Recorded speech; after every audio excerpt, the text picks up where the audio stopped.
In this video, I'm going to talk about 5 big mistakes that I made when I first started working remotely over 5 years ago and how I fixed them. So if you're someone who is just starting to work remotely, or you've been working remotely and you want to optimize your effectiveness and become a more productive, happy, engaged remote employee, then stay tuned. I'm going to give you some tips and tricks on exactly how to do that.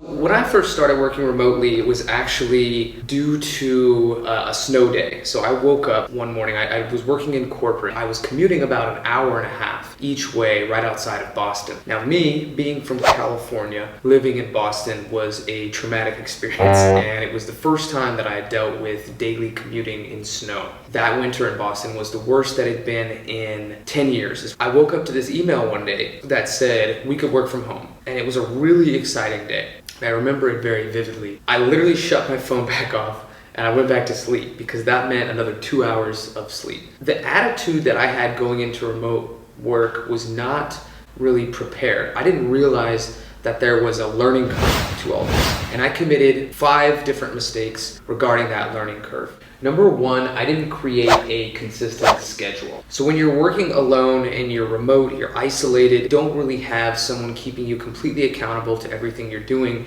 it's really easy to keep a lot of open space on your calendar. If you're not expected to really be anywhere, that space can be too much freedom. What I realized was the more space that I had on my calendar that I hadn't allocated was the more space that I found reasons to do other things that were not productive. The way that I fixed that was I eventually started using time blocking on my calendar. Different days of the week I would do different types of things, and I would try to batch my work with as much of one thing as I could. So if I knew that I had to do admin work at different times of the week, I would scope out, one big portion of the day would be admin work. Trying to get your brain in a place where it's not switching to different types of activities is super helpful. Batch in that work, schedule it on your calendar, and respect those time blocks. Especially when you're working remotely and no one is checking if you're doing those things, you have to really keep yourself accountable. Number 2, the second biggest mistake I made was not optimizing my environment for remote work. So when I think about the environment that I had when I first started working remotely, I had a desk in my room, but I would often opt to work from bed. And I would wake up a little bit later in the day, like basically before my first call. And if you're working from the bed, it's just so easy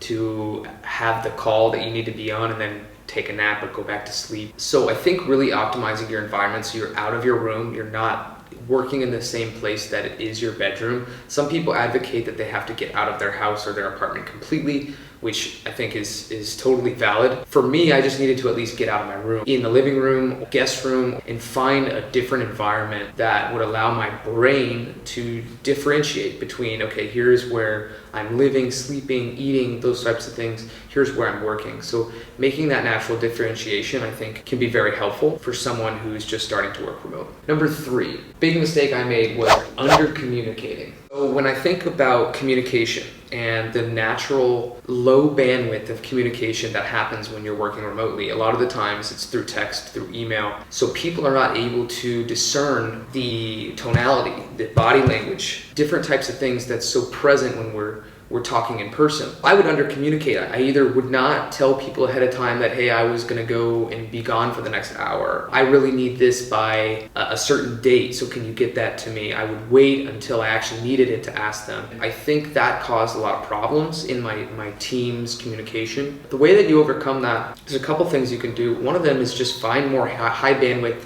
ways to communicate. So if you can call someone and explain to them in a minute or 2 something that would take a really long email, or send a quick snapshot video using Loom, for instance, to kind of map out a screen share of what it is you're talking about. Or you could send a voice note. So WhatsApp, iMessage, they all have voice note capability. If you can find different ways to increase the bandwidth of communication to make it something where people can hear your tonality or they can understand where you're coming from a little bit more, that's going to help you tremendously. Number 4, big mistake, distractions. When I first started working remotely, I did not implement deep work.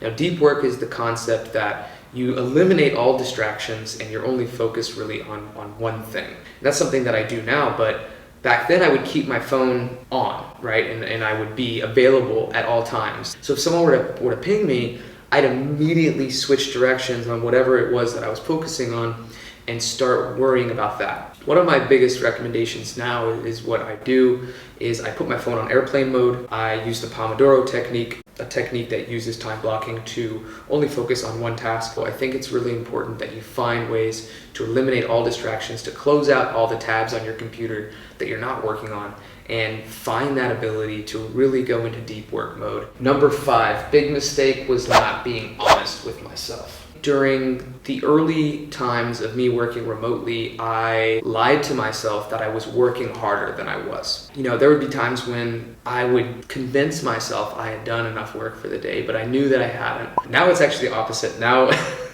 I work way too much.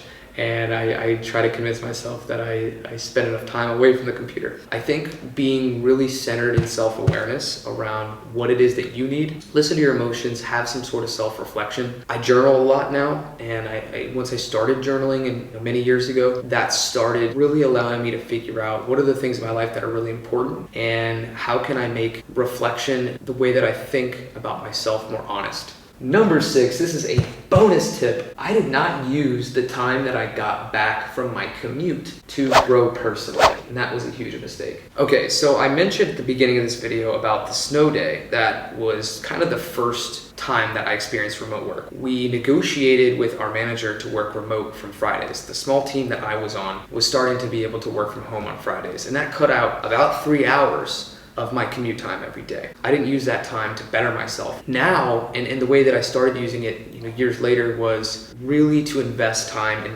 myself, going to the gym, reading, listening to audiobooks, podcasts, filling myself with creative activities where I'm writing, where I'm doing videos, where I'm doing things that actually make me feel good. If you do have a long commute and now you're transitioning to remote work, that time that you're getting back, how are you going to use that time? So by ensuring that you don't make these mistakes and that you use some of the solutions outlined today, you're going to be a happier, more productive, more fulfilled remote worker, professional, employee, or business owner. Let me know in the comments, what did I miss? What's something that you do that you find helps you be productive, fulfilled, engaged as a remote worker or professional? I would love to hear it down below. Also, make sure that you share this video if you've gotten massive value out of it. And until next time, keep wondering, you're not lost.